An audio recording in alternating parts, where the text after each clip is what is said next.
So it appears the tide is changing. I never envisioned that we were going to be getting changes such as the CEO of Sony's gaming arm pretty much retiring in less than a year. This was a very interesting set of circumstances that has pretty much happened in gaming just this year. And to be very honest, I really don't know how all of this is going to play out overall. I'm not really keen on anybody leaving their jobs unless they voluntarily want to. But there's talk about maybe Jim Ryan got forced out or whatnot. To me, I don't deal in too much conjecture. And especially on that level, I might as well just leave things alone. But y'all know where I stand on where Sony needs to continue to take its market. You see, whether or not you believe it or whether or not we are dealing in conjecture or whatever it is, there is no doubt that the Activision deal probably added to the circumstances that had Jim Ryan say, you know what? I think it's probably time for me to hang up the hat. I did my best to try to at least stop a competitor from acquiring a huge piece of our golden goose. Many of you already know this. Many PlayStation fans sometimes don't want to admit it, but they actually know that Call of Duty, games like that, games like FIFA, games like Fortnite, which have excessive microtransactions and sell millions or even to the billions of dollars, are in the business of bringing money for PlayStation. Now, yes, these others are still there. I'm not saying that that is the end, but Call of Duty being one that Sony usually enjoyed exclusivity with has now gone straight to the, opposing team, which is Team Xbox. Hence, Sony has to adjust its strategy. But also, Sony announced that it was working on 10 live service games. But here's something that, ladies and gentlemen, we have to actually pay very close attention to. These 10 live service games or 11 live service games are still going to be a ways out. As much as many people might say, live service games don't necessarily have a lot of these different, aspects to them. They're not deep. The mechanics are shallow. People don't really like them. The truth of the matter is live service games do take time to develop. They're not going to just show up in like an instant because we said it's a live service game. They still have to take a few years to create these games. And yes, we already got to see some trailers in the last PlayStation showcase. It really doesn't mean that they're going to all drop today. And that is one hurdle they have to face. And the second hurdle is it doesn't mean that they're going to be, in a sense, profitable. Now, if you actually think about what the next step is, in my opinion, or what the next logical position is, it goes back to what I've been saying a few days ago, that Sony's closest opportunity in this interim is to start to port more of its games to the PC platform and even do away with the exclusivity for just the consoles for a number of years. Because yes, even as these live service games are being developed, they are going to be hitting PC ASAP, no doubt about that. But again, their single player games have a neutral platform to be able to sell to hundreds of thousands of people who are pretty much on the PC ecosystem that will happily purchase their games. Now, I've been reading some of your comments. I've been reading some of your concerns. I understand. I get it. I know many of you would love to see Sony maintain its exclusivity. I know many of you say, it makes a whole lot of sense. Some of you have even said that, at the end of the day, there are games on PC that, PlayStation and console players cannot play in general, not even just PlayStation, but Xbox. I understand. But here's the thing.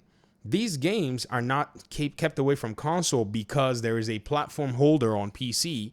These games are kept on PC specifically because the publishers and the developers themselves are choosing to keep it on PC. This is not a publisher or, big, huge, I wouldn't say interest group that's holding back these games. So that's not really, in my opinion, a comparison that can, be fair.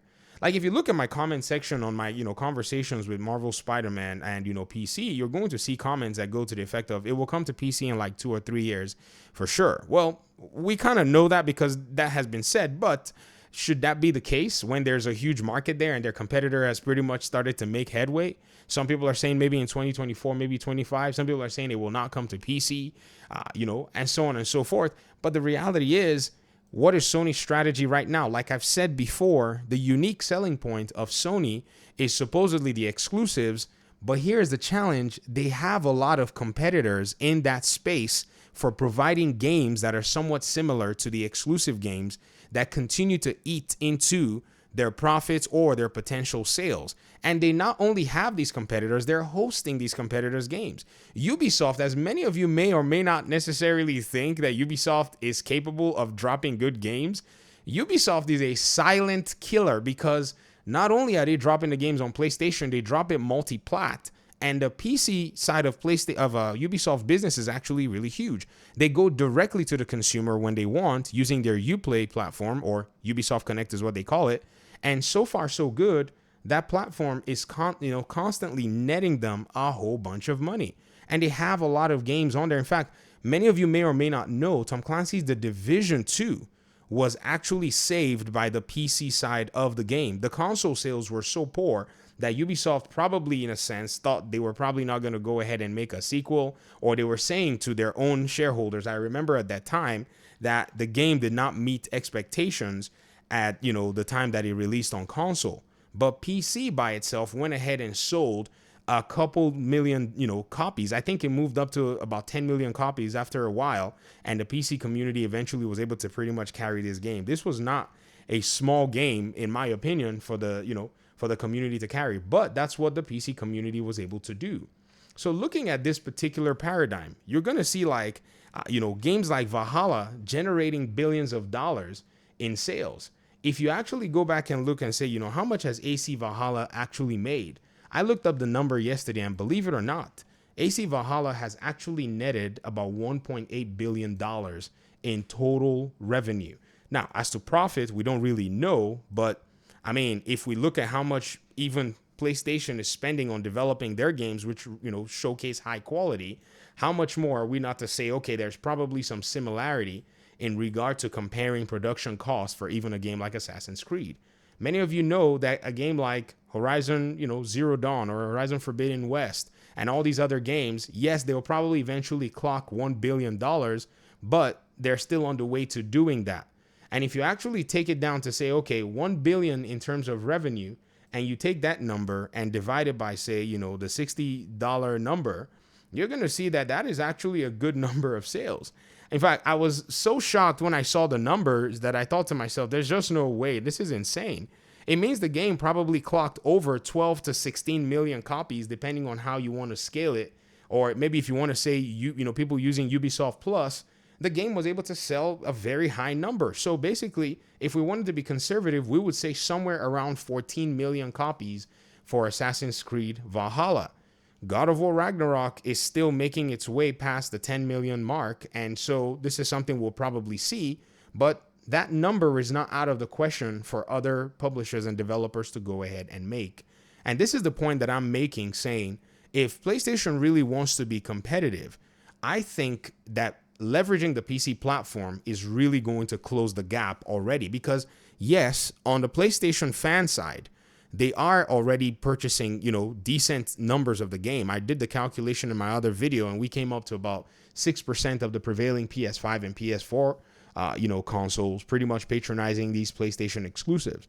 But now you have a game like Spider-Man, which is coming out specifically only on the PS5, and there are not as many PS5s available as there were PS4s at the time that the PlayStation, the Spider-Man 2018 game came out. I mean, if we look at how many PS4s sold in 2018, that number is about 14 million units, right? Oh, okay. PS4 sold in 2019. Okay.